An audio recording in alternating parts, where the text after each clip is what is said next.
Welcome to the deep dive. Today we're getting into something important, severe agoraphobia, and why the treatment we often hear about traditional exposure therapy doesn't always work. Sometimes it can even, well, make things feel worse. It's a really tough spot to be in, isn't it? When the supposed gold standard treatment backfires. Exactly. And our mission today is to kind of unpack why that might happen for some people with really severe agoraphobia.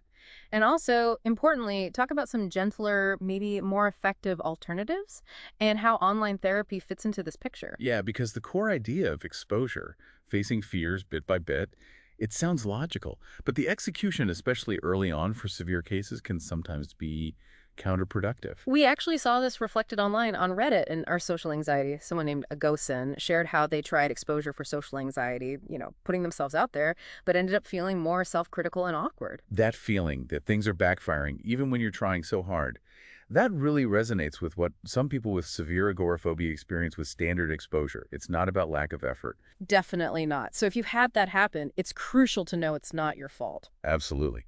And our sources point to a few key reasons this can occur. Okay, let's dive into those. What's one big reason traditional exposure can sometimes go wrong? Well, a major one is just intensity.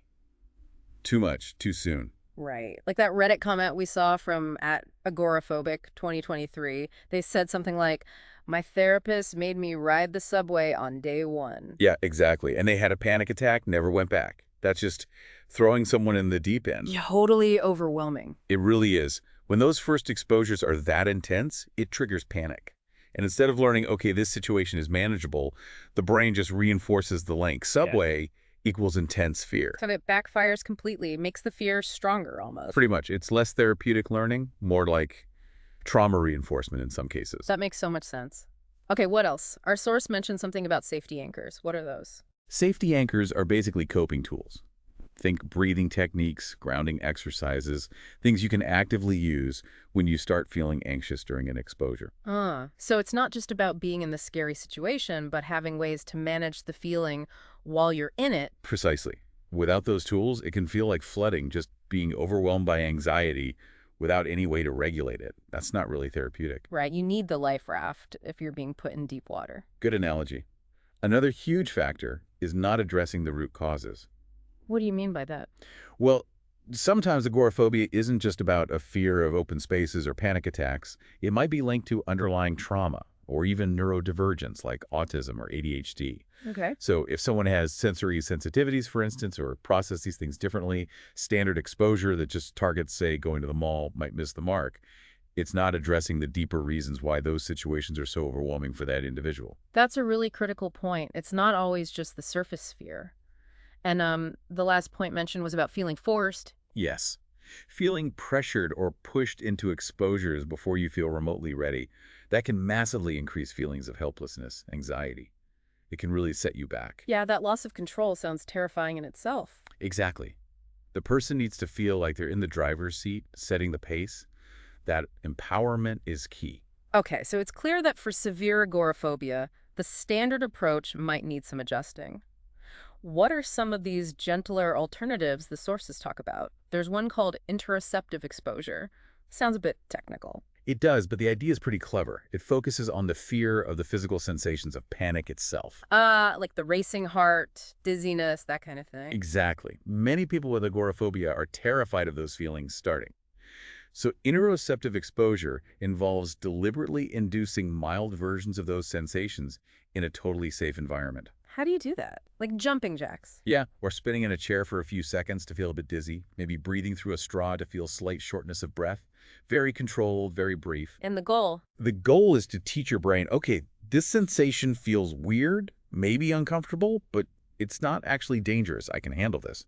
You basically desensitize yourself to the internal panic cues. Our source gave an example of progression, right, with the spinning. It was something like, spin slowly for 10 seconds, notice the anxiety, rate it, then, crucially, wait for that anxiety level to drop by about half before you stop the exercise for the day. Okay. Then you repeat it daily, maybe gradually spin for a bit longer. The brain slowly learns, dizziness happens, heart rate goes up, and I'm okay. And the big plus here, as the source noted, is you're in control. No risk of public embarrassment or being trapped somewhere while feeling these things. Exactly. Total control, total safety. which leads nicely into another alternative, Yeah. imaginal exposure. Imaginal. So using your imagination. Pretty much. This is great when physically leaving the house feels absolutely impossible. It involves vividly imagining feared scenarios, but while you're relaxed. So not just worrying about it, but actively picturing it in detail. Right. Often using guided scripts, like, okay, picture yourself walking towards your front door, feel the cool metal of the handle, turn it slowly. Notice any anxiety rising, but keep breathing through it. You are safe here. Now imagine opening the door, just a crack. Wow, so you're doing the exposure, but mentally in a safe space. Exactly. And the source suggested pairing it with calming things, like specific music or binaural beats, to help maintain that relaxed state while you're doing the imaginal work. That sounds really accessible. What else? There was window tolerance training? Yes, this one's really focused on those micro steps, especially for people who are mostly housebound. Micro steps, like really small. Tiny. The example was like, days 1 to 3, just stand near an open window for 1 minute, feel the air. That's it. Okay. Then maybe days 4 to 6, lean out the window slightly. Days 7 to 9, maybe sit on a chair by the open window, half in, half out. Super gradual. And the key is? Celebrating every single small win. Each time you do it, even for a minute, you're sending a little signal to your brain. See, outside air isn't immediate danger. It starts to slowly rewire that fear perception. I like that. Rewiring through small wins. Makes it feel less daunting. Okay, one more. Reverse exposure. This sounds intriguing. It's for people who've had bad experiences before. That's right. If you've had a really negative, maybe even traumatizing experience with a previous exposure attempt that went badly. Like the subway panic attack example. Exactly. Reverse exposure helps you kind of update that memory. You recall the negative event, but then you mentally rewrite it. Rewrite it how? You imagine yourself coping effectively in that memory. Maybe you picture yourself using those breathing techniques we talked about, calming down, getting through it okay. And you often pair this mental rewriting with something physical but gentle, like butterfly tapping, rhythmically tapping alternate sides of your chest or shoulders. Does that actually work? Okay. Changing a memory? Well, the source mentioned a study, I think it was in behavior research and therapy, suggesting that this process can help weaken the emotional charge of that traumatic memory. It doesn't erase it, but it sort of updates it with a feeling of coping, making it less likely to trigger intense fear in the future. Fascinating. These alternatives sound so much more humane, almost, and adaptable. They definitely prioritize safety and the individual's pace. Now, a huge practical issue for severe agoraphobia is just getting to therapy appointments. This seems like where online therapy could be a massive help. Oh, absolutely. The number one benefit right off the bat, Yeah. no need to leave home. That's huge. It removes the primary barrier immediately. You can access therapy from your safest space without having to confront your biggest fear just to get help for that fear. Total game changer. What else makes online therapy good for this? Access to specialists. Online platforms can connect you with therapists who really understand panic disorder and agoraphobia, people with specific expertise. Right, because maybe the therapists available locally don't have that deep specialization. Exactly. You're not limited by geography anymore. You can find someone who truly gets the nuances of what you're going through. That's incredibly valuable. And the sources also mention structured, self-paced tools, like CBT. Yes, cognitive behavioral therapy. Many online therapy platforms provide access to libraries of CBT resources, exercises, worksheets, educational modules, things you can work through on your own time at your own speed. Which ties back to that idea of being in control of the pace, right? Perfectly. You can revisit concepts, practice exercises when you feel ready, really integrate the learning in a way that feels manageable and empowering. It supports those small wins. So online therapy really seems to tick a lot of boxes for accessibility, specialized care, and self-directed progress for agoraphobia. It definitely offers some significant advantages. Now, what about someone who's listening and thinking, yeah, I had a bad experience with exposure, I feel discouraged. How can they start to rebuild trust, either in therapy or just in their own ability to cope? That's a really important question. Rebuilding trust is possible. One strategy mentioned is the 5-minute reboot. Okay. After a panic subsides, wait a few minutes, then consciously ask yourself 2 questions. Did I actually survive that? The answer is always yes. And was I truly in danger, or did it just feel dangerous? Separating the feeling from the reality. Exactly. It helps to cognitively reframe the experience.